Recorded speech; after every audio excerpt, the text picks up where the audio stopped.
Well, say, I meant to ask you, how was Mrs. Richardson's party the other day? Oh, it was very nice. She's the most perfect housekeeper I've ever seen. Her house is absolutely immaculate. Yeah, that's what I understand. Her table looked just beautiful. Of course, there was a good reason for that. Well, why not? America's finest silver plate is 1847 Rogers Brothers.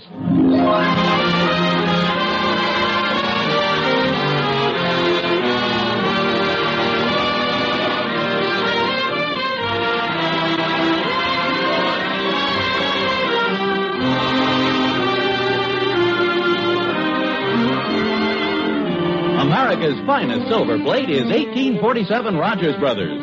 From Hollywood, International Silver Company, creators of 1847 Rogers Brothers Silver Plate, presents The Adventures of Ozzie and Harriet, starring America's favorite young couple, Ozzie Nelson and Harriet Hilliard.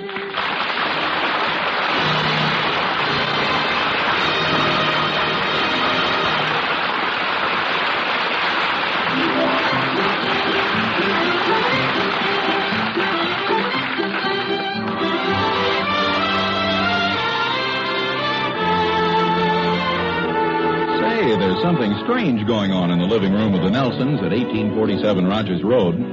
There's David, age 12, and Ricky, age 8, on their hands and knees creeping toward the Davenport. Their faces look so serious. Must be somebody hiding back there. I wonder who it is. Maybe it's Nick, the family dog, or maybe it's little Will Thornberry from next door. Hey, those feet look awful big for... Why, it's Ozzie. Now, what's a full-grown man doing hiding behind the Davenport?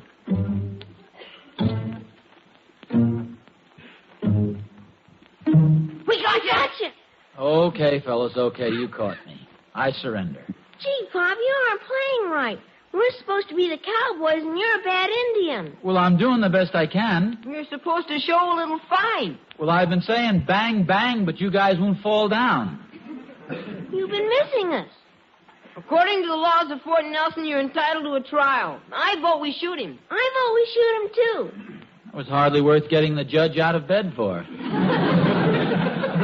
Indian, have you any last words? Yeah, me quit.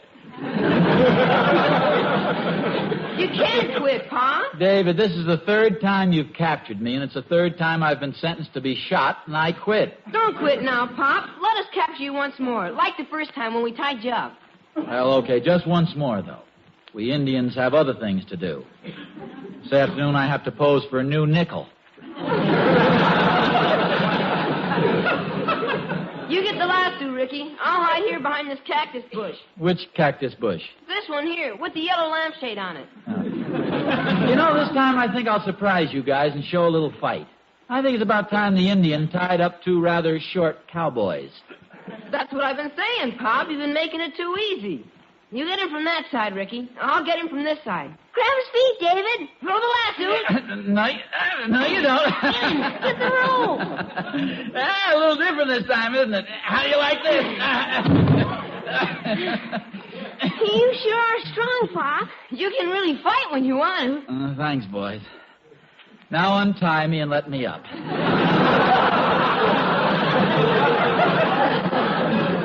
Unloosen it over there, Ricky. Yeah. That's it. Now you can get up, Pop. Yeah. Watch your foot. Oh, holy smokes. You really busted it, Pop. What was that? Nothing, Harriet, nothing serious. I'll see you later, Pop. Come on, Ricky. Ricky? He's already gone. Oh, Ozzie, for goodness sakes, my antique vase. Well, I couldn't help it. I bumped into it accidentally. Besides, antiques are supposed to look old. Certainly looks much older now. The whole living room looks older. What happened to the scatter rugs? Oh, they're scattered around. The place looks like a cyclone hit it. Oh, Harriet, don't be so fussy. I don't mind telling you I'm getting pretty tired of straightening things up around here. The more work I do, the messier the place looks. Well, suppose it does look a little disorderly now and then. After all, it's a home. People live here. That's no reason for it to be messed up all the time. It isn't. Do you know anybody's home that looks nicer than ours? Yes, I do. Mrs. Richardson's, for one. Her place looks absolutely immaculate all the time. Well, she doesn't have any children to mess the place up. Don't forget we have two. We have three. Here, pick up your Indian hat, Tonto.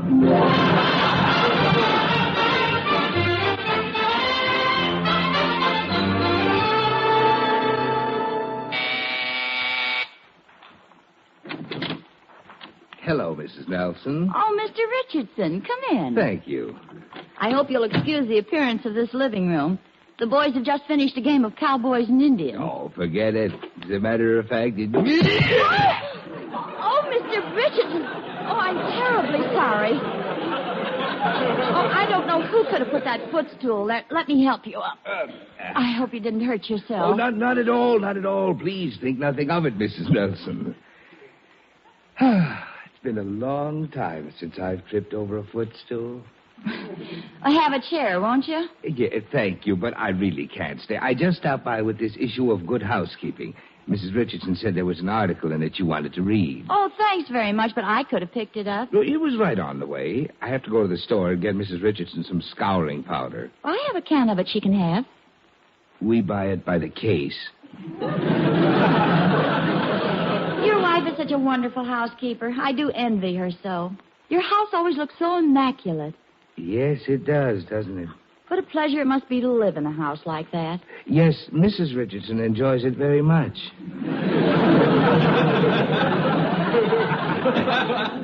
She used to be a bacteriologist, you know. Oh, please sit down. You can stay for a few minutes, can't you? All right, I will.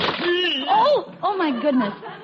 I guess one of the boys left his pencil box on the chair. I'm so sorry, Mr. Richardson. No. It's quite all right.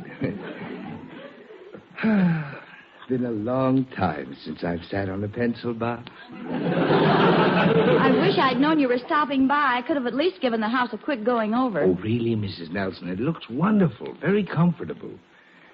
Reminds me of our house back home when I was a boy. Well, we have 2 youngsters, and you know how boys are about keeping things orderly. May I ask you a very direct question, Mrs. Nelson? Of course. Well, you've seen my wife at various social affairs. You've played bridge with her, seen her at club meetings. Yes.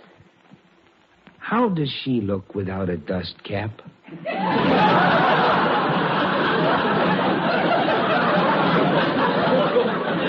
She looks fine, Mr. Richardson. She doesn't spend that much time cleaning the house, does she? Mrs. Nelson, I love my wife. She's a wonderful woman. We've been married now for 10 years. 10 spotless antiseptic years. But living in our house is like living in the operating room of a hospital. Would you mind awfully if I smoke my pipe? Oh, of course not. Go right ahead. Oh, thank you.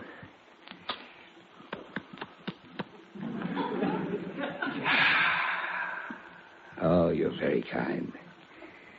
Been a long time since I've smoked in the house. What a wonderful day. Tripped over a footstool, sat on a pencil box. Now I'm smoking my pipe. Why don't you put your feet up on the hassock? Make a day of it.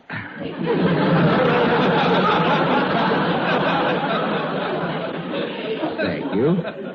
Am I keeping you from anything, Mrs. Nelson? Oh, nothing important. I just have to wash the dishes a little later. The sink's full of them. Dirty dishes.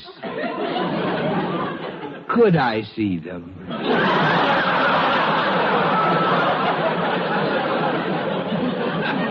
Oh, now you're kidding, Mr. Richardson. Perhaps a little. But I do mean this, every word of it. Don't ever change anything about this house, Mrs. Nelson. It's perfect. As I walked in the door, something seemed to say, this is a real home. People live here. Happy, comfortable people.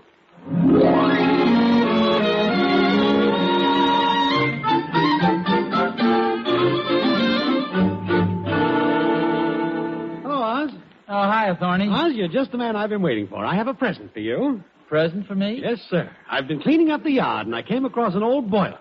And it's yours.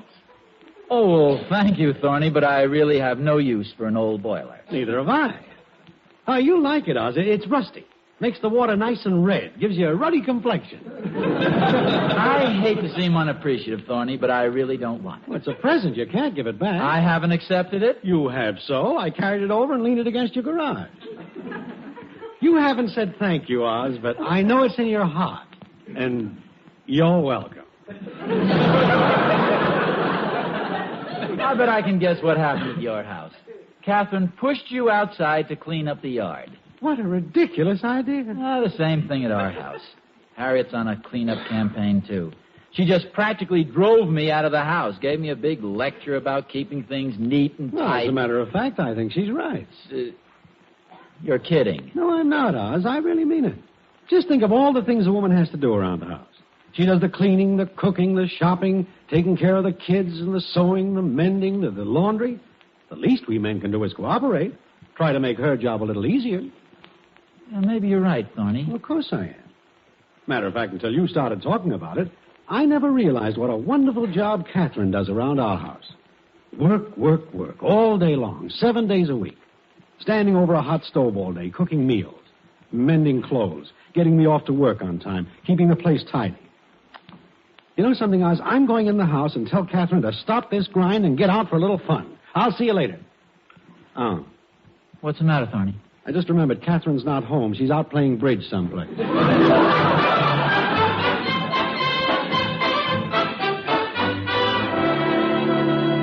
Hi, Pop. Hi, Pop. Hello, boys. Ricky, are those your books on the hall stairs? Yes, they are. Well, take them upstairs, will you, please? Okay. As a matter of fact, fellows, from now on, we're going to be a little more careful about keeping things neat around here. Are we going to have company? No, it has nothing to do with company. It's just that we've got to start showing a little consideration for your mother. I just went upstairs, and there was a towel lying right in the middle of the bathroom floor. Somebody just thrown it down. Wasn't me, Pop. Wasn't me. I haven't washed my hands for a couple of days. I'm going to start making some new rules around here. No more lounging on the sofa with our feet propped up on a chair. No more throwing banana peels in the fireplace. No more rope twirling in here, and no more pillow fights in the bedroom. Is this how it is when you're in jail, Pop? No, Ricky, this is how it is when you're part of a well-organized family. We're going to help your mother keep our house well-organized. No more wrestling in the living room. No more tossing the football in the house. No more sliding down the banister, and no more shooting firecrackers in the cellar. Holy smokes. Look at this living room. You guys have been home about an hour, and it looks like a mess. Let's start in right now by straightening up this room. Make it just as neat and clean as Mrs. Richardson's. Come on, we'll make a game of it. Okay, come on, David. I'll be hobble on Cassidy and Pop's a cattle thief. No, not this time. I have a better game in mind. Let's make believe we're the Nelson Cleanup Commandos. I'll be the captain, and you guys will be my troops. You don't have to do that, Pop. Well, I just thought the idea of a game would make it easier for you guys to live up to. Be a lot of fun, you and Ricky being the troops. You don't have to make it a game, Pop. Oh, okay, if you don't want to make it a game. But let's get started anyway. Ready? Sure. Okay, Pop. Attention! Pop, we said you don't David, have to... did I give you an argument when you wanted to be cowboys? Now let's go. Attention!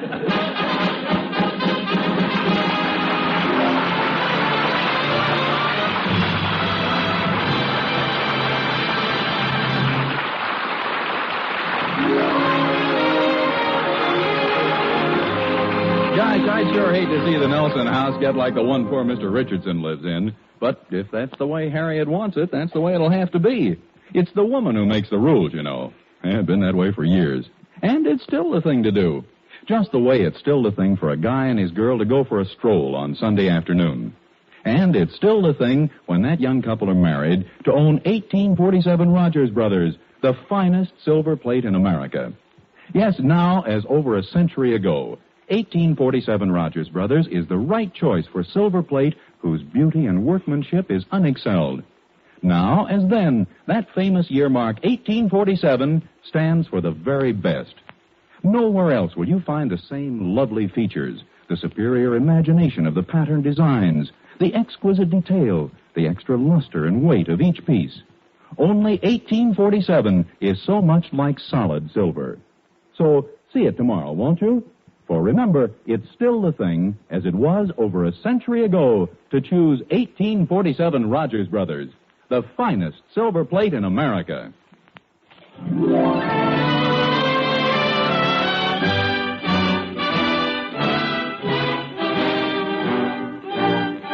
Man's work is from sun to sun, but a woman's work is never done. Yes, it's an old familiar saying, but it's based on years and years of experience. Through the ages, historians have recorded proof that man never changes. back in the old Roman Empire, there was Antony and Cleopatra. Anthony? Here in the milk bath, Cleo. Anthony, I'm getting tired of this. You always leave your things lying around. The trophy room's a mess. But, baby. From now on, I want the place kept in order. But, baby. I mean it. Starting today, when you've finished your milk bath, don't leave the empty bottles in the tub.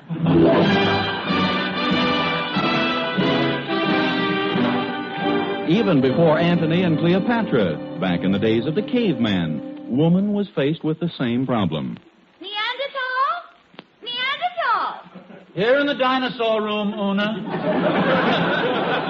Neanderthal, I'm disgusted. Look at this place. It looks like an absolute mess. But, baby. You ought to be ashamed. Look at yourself, a full-grown man, 4'3". I spend all day cleaning and now look at it. But, baby, what's wrong with it? This cave looks like a hole in the wall. Even royal families have encountered this domestic conflict. In one particular case, I think the husband deserved the sympathy. The case of King Solomon. So we're getting tired of this. We try and keep the palace clean, and you keep messing it up. Why can't you help us keep it tidy? Huh? But, babies.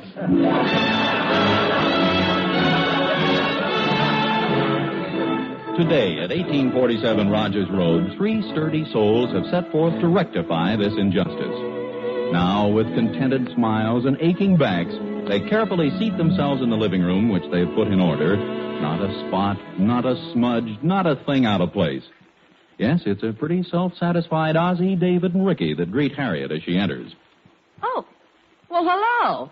So quiet, I didn't think anybody was in the house. A home should be quiet, Harriet. I'm wearing my wool pants because my corduroys make too much noise when I walk around. What happened to the living room? It's so clean. The way a home should be. Why don't you put your feet up on the footstool, dear? No, Harriet. I'll just keep them flat on the floor. They look so much neater that way. David, why don't you and Ricky play a game of cards or something instead of just sitting there like a couple of wooden Indians? We didn't want to get out the card table, Mom. It might mess up the living room. Oh, David, go ahead and get out the card table. Gee, honest, Mom?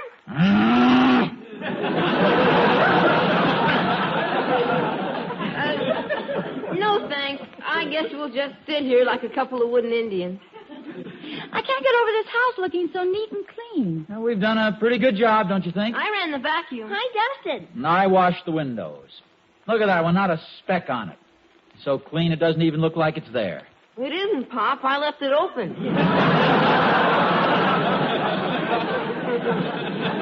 Well, you better close it, David. We don't want a lot of dust blowing around in here. Where's Nick?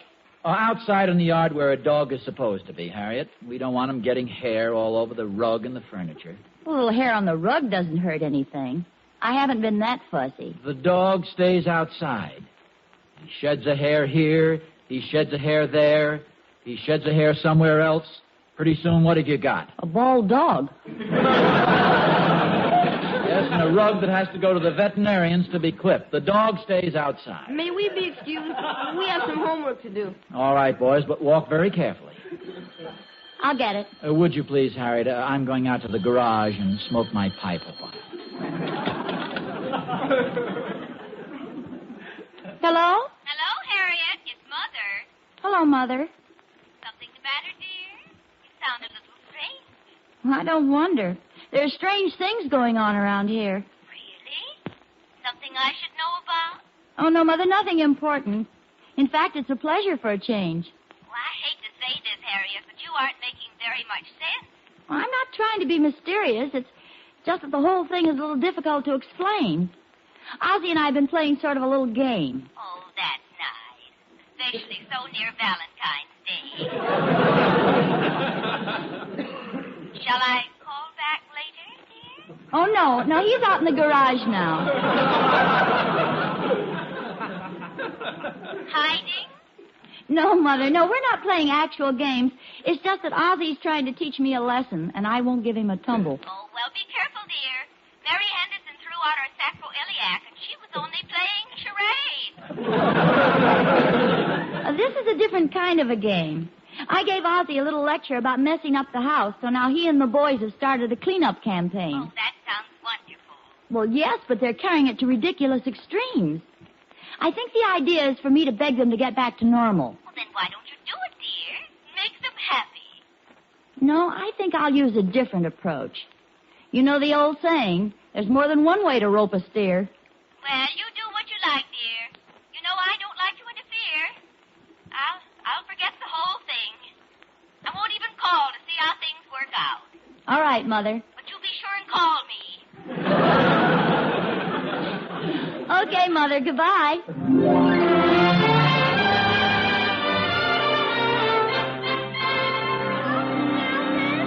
Oh, hi, Emmy Lou. What are you doing out here in the garage?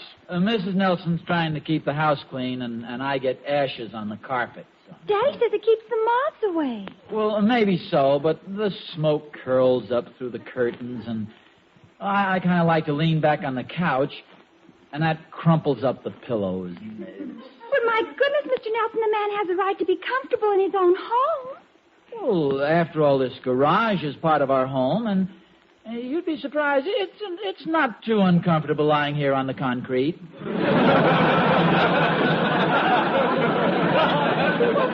What does Mrs. Nelson think of all this? Oh, as a matter of fact, she started the whole idea.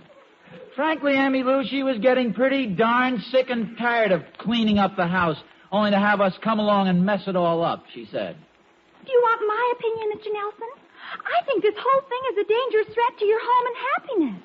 Well, I don't see how. I read a book once where a woman became obsessed with keeping her house clean. It was awful. She worked from morning till night cleaning. It began affecting her. She began to change in appearance. Her neck grew longer. She wore an old black smock. Her feet grew together. And at the end of the book, she wasn't a woman any longer. She was a vacuum cleaner.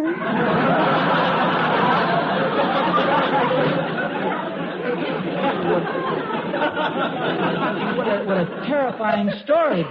Yes. Imagine taking a vacuum cleaner to a dance. Yes, the suction would keep untying your shoes.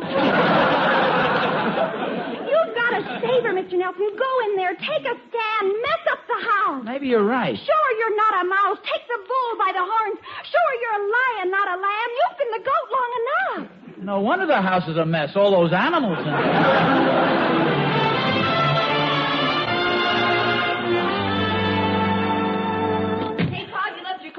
Table. Yes, I know I did. Where are your coats, boys? In the hall closet. The hall closet? Throw them on the Davenport where they belong. Oh, boy. Pa's being tired of being clean, No, it's too. not that, boys. Not exactly. I'm doing it for your mother. See, it's dangerous to have a house that's too neat. It can do things to you. It can change your appearance. Ricky, don't pucker up your lips like that. You look like a vacuum cleaner. I don't understand, Pa. Simply this. We're going to change this antiseptic tomb we've been living in back to a comfortable home. We'll start by dropping this potted ivy right on the floor. Gee, Pop, that'll make an awful mess. What'll Mom say? Oh, she'll probably rant and rave for a few minutes, fly off the handle. We can't help that. It's for our own good. Now, where's a good spot? Here, David, take this and drop it right over there on the floor. Me? Oh, no, Pop. Why don't you do it? I have an idea. Ricky, you're closer to the floor. Maybe if you dropped it... Ricky? Ricky? Where did Ricky go, David? David? Maybe it might have the same general effect if I just messed up a few pillows. After all, Oh, Ozzie, my potted ivy all over the floor. But, baby, Harriet, honestly, I don't know how it happened. I was standing here with the potted ivy in my hands, and all of a sudden something yanked my feet, and down I went. Well, here, I'll give you a hand. Hey, what's this? Well, no wonder I fell down. Somebody lassoed me. Yeah, for a minute I thought I was going to miss you. You mean you deliberately lassoed me and made all the mess? Now, don't be angry with me, dear. But I don't understand. I thought you liked the house like Mrs. Richardson's. Well, not quite, dear. Not after talking to Mr. Richardson. In fact, I got the lasso idea from him. From Mr. Richardson? Uh-huh. I went over there to return a magazine I'd borrowed, and there was Mr. Richardson, a big smile on his face, stretched out on the couch, smoking his pipe, his feet up on the radio phonograph, just having a wonderful time. For goodness sakes, where was Mrs. Richardson? Tied up on the back porch. Ozzie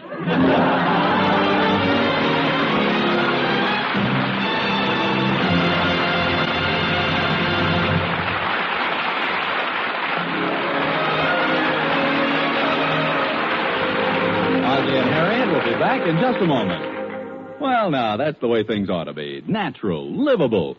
And it was Harriet who said it straight, too. There are a lot of wives who could take a lesson from Harriet, all right. A lot of wives get hysterical over the tiniest bit of dust and blow their tops when some little thing is out of place. Practically make you take off your shoes when you come in the house. Your wife like that? Heck no. My wife's swell. Maybe that's why I bought her that set of 1847 Rogers Brothers last week.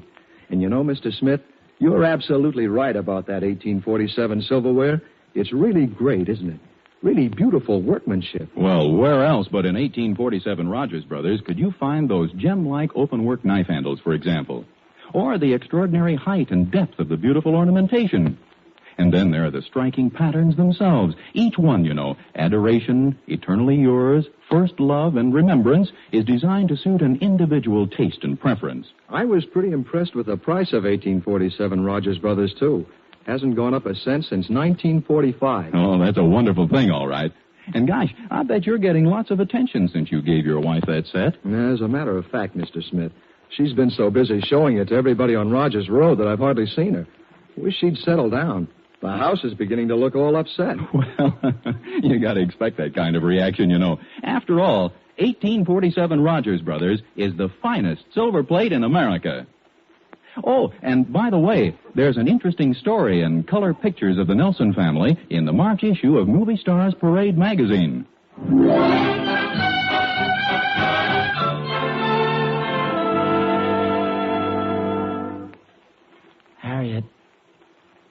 Harriet, are you awake?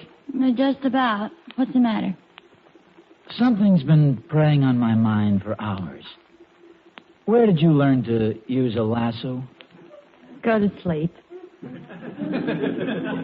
Fine chance with this thing running through my brain. What's running through your brain? The thought of you and that lasso. You're too good with it. I keep thinking back to our wedding day. What about it? Tell me the truth. Was I roped in?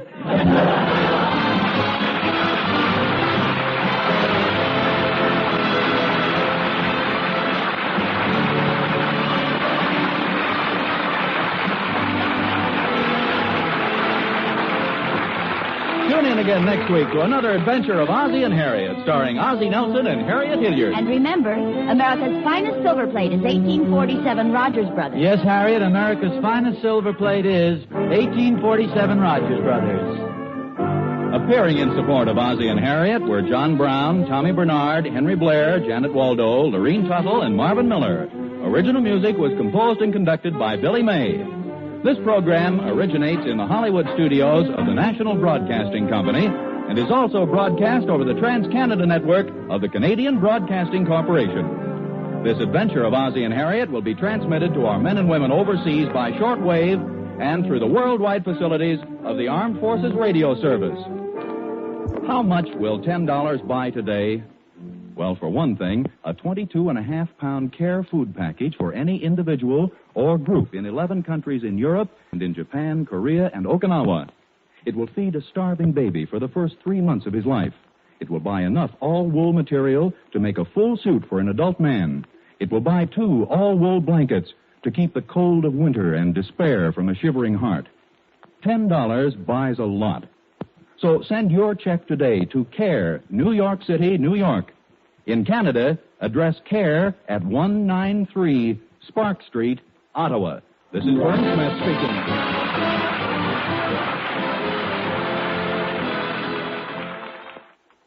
This is NBC, the National Broadcasting Company.